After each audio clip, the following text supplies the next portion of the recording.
Hi, എല്ലാവർക്കും home made ഷെഫിലോട്ട് സ്വാഗതം. ഇന്ന് നമുക്ക് ചോറിനും ചപ്പാത്തിക്കും പറ്റിയ വളരെ ഈസി ആയിട്ടുള്ള ഒരു പരിപ്പ് കറി ഉണ്ടാക്കാം. അതിനുവേണ്ടി ഒരു കുക്കർ എടുത്ത് അതിലോട്ട് അരക്കപ്പ് പരിപ്പിടുക. 1.5 കപ്പ് വെള്ളവും ചേർത്ത് ഒരു 3 വിസിൽ വരുന്നത് വരെ നമുക്ക് അടുപ്പത്ത് വെച്ച് വേവിക്കാം. ഇനി നമുക്ക് ഒരു ചട്ടി അടുപ്പത്ത് വെച്ച് 1 ടേബിൾ സ്പൂൺ വെളിച്ചെണ്ണ ഒഴിക്കാം. 1/2 ടീസ്പൂൺ ജീരകമിടാം, 1 ടീസ്പൂൺ കടുകിടാം, 3 പച്ചമുളകും ഇടാം. ഇനി ഇതിലോട്ട് കുറച്ച് കരിവേപ്പില ഇടുക. നേരത്തെ വേവിച്ചു വെച്ച പരിപ്പ് ഇട്ടതിനു ശേഷം 1/2 ടീസ്പൂൺ മഞ്ഞൾപ്പൊടി ഇടുക. ആവശ്യത്തിന് ഉപ്പും ചേർത്ത് കുറച്ച് വെള്ളവും ഒഴിച്ച് നമുക്കിത് നന്നായി ഇളക്കിയതിന് ശേഷം തിളപ്പിക്കാം.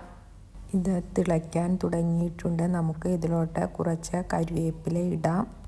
ഇനി നന്നായി ഇളക്കിയതിന് ശേഷം നമുക്കിത് ഒരു പാത്രത്തിലോട്ട് പകർത്താം.